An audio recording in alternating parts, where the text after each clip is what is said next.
करोड़ों दर्शकों का मिल रहा साथ। एमपी की बात एमपी न्यूज के साथ। नमस्कार, स्वागत है आप सभी का एमपी न्यूज में और आपके साथ मैं हूं अर्षिता। मध्य प्रदेश में हर दिन के साथ सियासत का सिलसिला तेज होता जा रहा है और ऐसे में बागी नेताओं के स्वर भी बुलंद होते जा रहे हैं, जो कि भाजपा और कांग्रेस दोनों ही दलों के लिए मुसीबतें खड़ी कर सकते हैं। इसी पर अधिक जानकारी के लिए मेरे साथ जुड़े हैं राजनीतिक विश्लेषज्ञ नमन भटके। तो नमन, क्या कुछ ये मुसीबतें खड़ी कर सकते हैं और इससे निपटने के लिए दोनों ही दलों की क्या कुछ रणनीति सामने आएगी? और कल जो है नामांकन वापस लेने का आखिरी दिन है, क्या बागी नेता अपने नामांकन वापस लेंगे? देखिए, बिल्कुल मध्य प्रदेश में यदि हम देखें तो अब विधानसभा चुनाव जो है वो नज़दीक है और मतदान की जो तारीख है वो भी अब धीरे धीरे नज़दीक आ रही है। ऐसे में जो नामांकन दाखिल करने की प्रक्रिया थी वो संपन्न हो चुकी है, जिसके बाद नामांकन की स्क्रूटनी हुई है। उसके बाद अब जो नेता हैं जिन्होंने हम ये कहें कि बागी प्रत्याशी के तौर पर अपना नामांकन दाखिल किया है, अब वे नामांकन वापस लेते भी हमें नजर आएंगे। क्योंकि यदि हम नामांकन वापस लेने की तारीख देखें तो वो 2 नवंबर की है, जिससे पहले बीजेपी और कांग्रेस दोनों ही दलों ने डैमेज कंट्रोल यहाँ पर किया है और अपने अपने नेताओं को समझाया भी है। जिसके बाद कुछ नेताओं ने तो बात मान ली है, लेकिन कुछ जो नेता हैं उन्होंने अभी भी बात नहीं मानी है, जो निश्चित तौर पर निर्दलीय तौर से चुनाव जो है लड़ने का ऐलान भी कर चुके हैं। तो स्पष्ट तौर पे बीजेपी और कांग्रेस दोनों ही दलों के जो नेता हैं उनकी कहीं ना कहीं हम कहें टेंशन जो है लगातार बढ़ रही है। जो आला नेता हैं उनकी टेंशन लगातार बढ़ रही है। बीजेपी कांग्रेस के जो बड़े नेता हैं लगातार मंथन कर रहे हैं, विचार विमर्श कर रहे हैं, जो नाराज नेता हैं उनसे बात कर रहे हैं। कुछ नाराज नेताओं से उनकी बात हो चुकी है, जिन्होंने स्पष्ट तौर पर यह तक कह दिया है कि हम जो है नामांकन आखिरी दिन वापस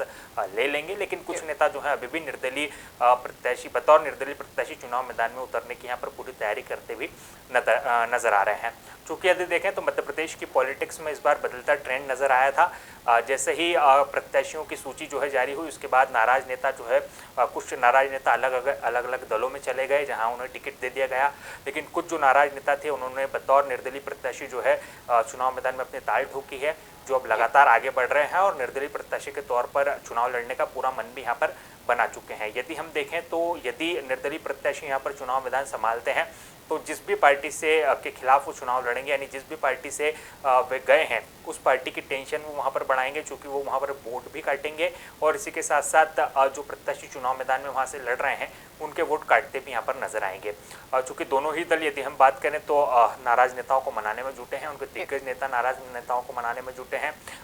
लगातार बीजेपी और कांग्रेस ये दावा भी कर रहे हैं कि नाराज नेताओं से बातचीत हो चुकी है और 2 नवंबर का वो दिन जब नाम वापसी का रहेगा तो उस दिन हमारे जितने भी नेता हैं वो अपना अपना नाम जो है वो वापस लेते नजर आएंगे। क्योंकि अभी देखने वाली बात है कि 2 नवंबर को बीजेपी और कांग्रेस के कौन कौन से ऐसे नाराज और बागी नेता हैं जो अपना नाम वापस लेते हैं। जी देखिए, बात करें अगर भाजपा की, तो भाजपा में टिकट वितरण के बाद जो है विरोध के स्वर उठने लगे थे और कई नेताओं ने बागी होकर नामांकन भरे थे, जिसके बाद से ही डैमेज कंट्रोल करने के लिए भाजपा लगी हुई है और तमाम रणनीतियों के तहत रूठे नेताओं को मनाने का भी कार्य किया जा रहा है। तो इसके बाद क्या भाजपा के तमाम बागी जो नेता है वो अपना नामांकन वापस लेंगे?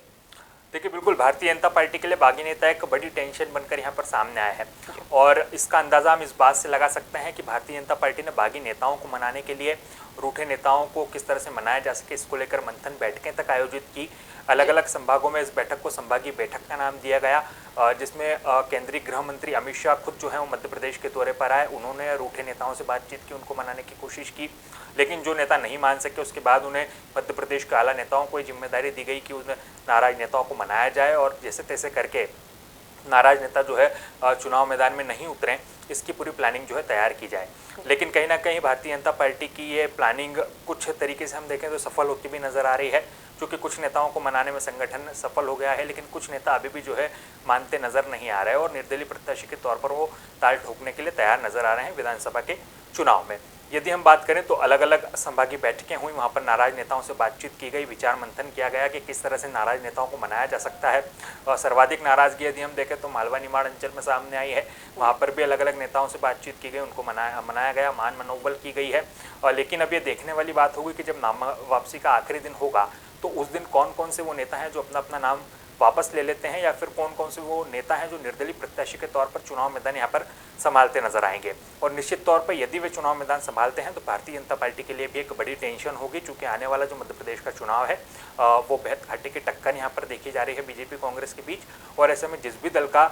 नेता बागी प्रत्याशी के तौर पर चुनाव लड़ता है वो निश्चित तौर पर उस दल की टेंशन यहाँ पर बढ़ाता नजर आएगा। जी देखिए, बात करें अगर कांग्रेस की, तो कांग्रेस में भी विरोध के स्वर तो उठ ही रहे थे और इसके साथ ही कांग्रेस ने जो है टिकट बदले भी थे, लेकिन इसके बाद भी कई नेताओं ने जो है बागी होकर नामांकन भरा है, जो कि कांग्रेस के लिए मुश्किलें खड़ी कर सकते हैं। तो ऐसे कौन से वो बड़े नेता हैं जो कांग्रेस की मुश्किलें बढ़ा सकते हैं और इससे निपटने के लिए कांग्रेस की क्या कुछ रणनीति है?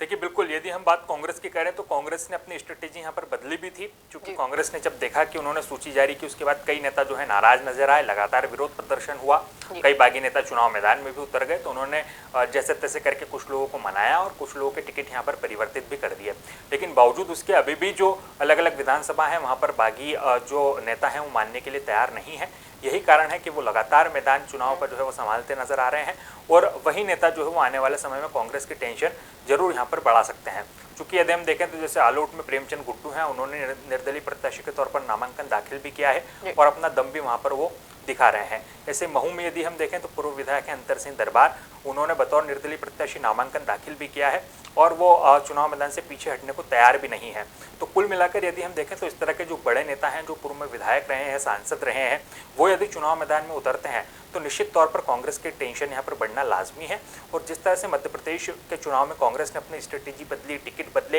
लेकिन बावजूद इसके कहीं ना कहीं कांग्रेस डैमेज कंट्रोल करने में नाकामयाब सिद्ध हुई है। इसी का परिणाम रहा कि लगातार जो है नाराज नेताओं ने अपने नामांकन दाखिल भी कर दिए और अब 2 नवंबर का वो दिन जब देखने वाली बात होगी कि कौन कौन से कांग्रेस के नेता जो है अपना नाम वापस लेते हैं और कौन कौन से नाराज नेता जो है वो कांग्रेस के खिलाफ यहाँ पर चुनाव मैदान में उतरते नजर आते हैं। जी देखिए, जिस तरह से हमने देखा कि लगातार बागी नेताओं ने नामांकन भरे और कल अंतिम दिन है नामांकन वापस लेने का, जिसमें दोनों ही दल लगे हुए हैं नेताओं को मनाने के लिए, नामांकन वापस लेने के लिए। तो इसके बाद मध्य प्रदेश की राजनीति में किस तरह के समीकरण बनते नजर आएंगे और बागी नेताओं के नामांकन वापस ना लेने पर किस तरह से राजनीति में उबाल आएगा? तो जी देखिए बिल्कुल, यदि हम बात करें तो यदि जो नाराज नेता है वो नाम अपना वापस नहीं लेते तो निश्चित तौर पे बीजेपी और कांग्रेस दोनों ही दलों को यहाँ पर बड़ा नुकसान उठाना पड़ सकता है। क्योंकि यदि हम देखें तो जब नाराज नेता चुनाव मैदान में उतरता है तो उसके साथ उसके समर्थक होते हैं, कार्यकर्ता होते हैं, इसी के साथ साथ वो लोग भी होते हैं जो पार्टी से कहीं ना कहीं नाराज होते हैं, या वो जनता होती है जो दोनों ही पार्टियों से नाराज होकर के निर्दलीय प्रत्याशी के साथ जो है जाना चाहती है। इसी के साथ साथ जब कोई बड़ा नेता चुनाव मैदान में उतरता है तो उसका पिछला कार्यकाल, उसने लगातार जिस तरह की मेहनत उसके विधानसभा में की है, उसको देखते हुए जनता उसके साथ चुनाव मैदान जो है संभालती है। तो कहीं ना कहीं यदि हम देखें तो निश्चित तौर पर जब निर्दलीय प्रत्याशी के तौर पर बागी नेता चुनाव मैदान संभालेंगे तो बीजेपी कांग्रेस दोनों के लिए यहाँ पर टेंशन बनते नजर आएंगे। जी बहुत बहुत धन्यवाद नमन तमाम जानकारी के लिए, और ऐसे ही तमाम अपडेट से जुड़े रहने के लिए बने रहिए आप एमपी न्यूज के साथ।